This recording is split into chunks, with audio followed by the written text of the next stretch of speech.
Hello， 大家好，我是阿鹏。家里面有孩子的一定要试一下今天的这个汤。这个番茄鸡蛋豆腐汤喝起来汤鲜味美，老少皆宜，而且酸甜适口，特别的开胃又解腻。如果夏天太热了不想吃饭的，不妨来试做一下这个汤哦。最主要的是做起来也非常的简单又快捷的。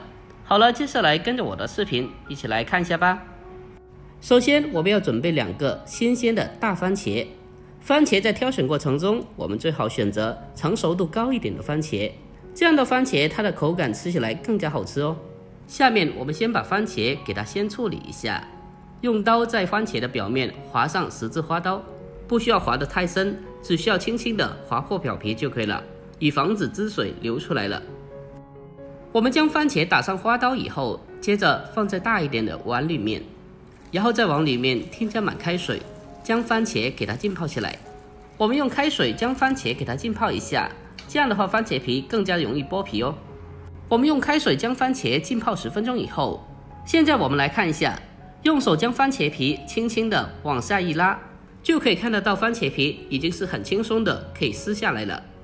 将番茄处理好后，下一步进行改刀处理。先把番茄给它改刀切成大概 0.5 公分左右的厚片，但是底下不要切断了，然后再将它改刀切成长条，最后再把番茄横过来，给它改刀切成番茄丁。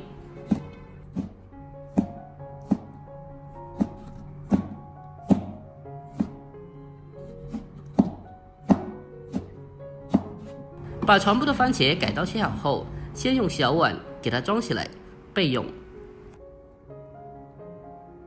好了，下一步我们再准备小块的新鲜的嫩豆腐。做汤的豆腐我们最好选择嫩豆腐，吃起来更加滑嫩也更加好吃。我们先把豆腐给它改刀切成大厚片，然后再将豆腐给它改刀切成长条，最后再将豆腐给它分切成均匀大小的小丁。好了，切好之后先把它装起来备用。好了，下一步我们再准备其他辅料，准备小把的新鲜的金针菇。把金针菇清洗干净以后，先把它的根部切去一点点不要，最后再把金针菇给它分切成小段。把金针菇全部切好后，先给它装起来。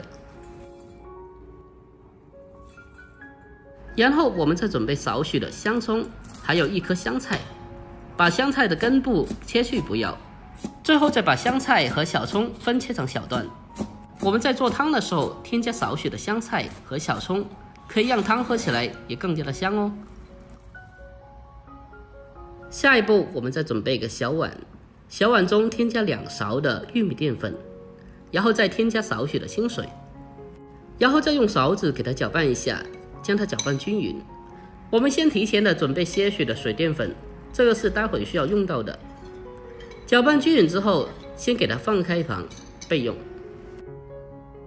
下一步我们再另外的准备一个小碗，小碗里面打入2个新鲜的鸡蛋。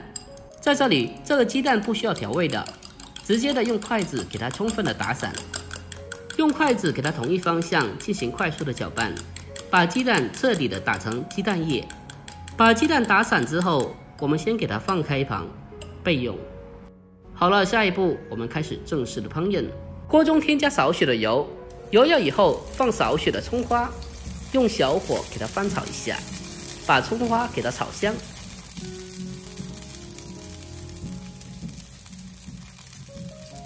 炒香以后，接着我们再将番茄丁添加进来，然后再调为中大火，将番茄不停的翻炒一下，把番茄里面的汁水翻炒出来。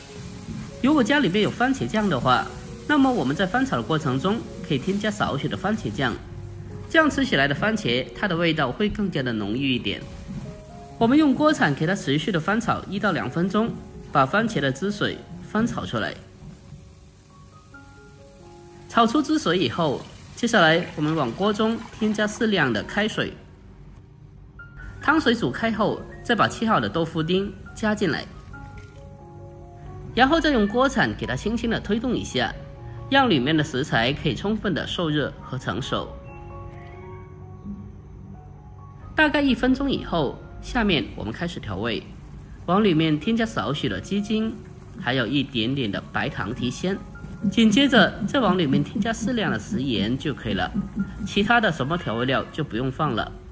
然后再继续的用锅铲给它轻轻的搅动一下，让里面的所有调味料充分的化开。调味过后，我们再给它咕嘟1分钟左右，让里面所有食材的味道充分的融合在一起。好了，下一步我们开始进行勾芡，往汤水里面添加适量的水淀粉，然后再立刻马上的用锅铲或者是勺子给它同一方向轻轻的搅拌均匀，给它持续不停的搅动，让水淀粉充分的化开，避免水淀粉结成块状。在勾芡的过程中，芡汁不可以太厚，大概视频中这样子薄薄的一层就可以了。这样做出来的汤喝起来就特别的顺滑又好喝。勾芡过后，紧接着我们再把金针菇添加进来，然后再继续的用勺子给它轻轻的搅拌均匀，让金针菇充分的受热和成熟。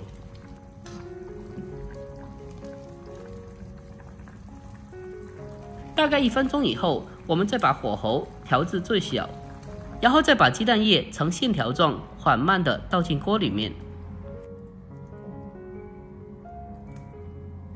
然后再用勺子同一方向给它轻轻的缓慢的推动一下，让鸡蛋液可以充分的受热和成熟。鸡蛋液下锅以后很快就会熟了，不用煮得太久，不然鸡蛋就会煮老了。接下来我们将切好的香菜和葱段放进汤锅里面，然后再往里面再添加1小勺的小磨香油增香。最后我们再把做好的汤倒进来。就这样，这道非常好喝的番茄鸡蛋豆腐汤就已经制作完成了。然后再用勺子给它轻轻的搅动一下，把里面的香菜和葱段搅拌均匀，就可以美美的开吃了。一道鲜香美味、老少皆宜的汤水就做好了。这样做出来的汤酸甜适口，酸酸甜甜的，特别的开胃解腻又好喝。这是夏天里面不管是老人或者是小朋友都特别适合的一款汤水，而且里面添加了番茄、鸡蛋、菌菇、豆腐，还有各种食材，营养也是非常的丰富的。如果您也喜欢这个汤水的话，那么不妨可以收藏起来，改天也试做一下。好了，今天视频就简单的分享到这里，喜欢的记得点赞、关注、留言并转发哦。关注我，关注天天相见厨房，我是阿鹏，我们下个视频再见吧，拜拜。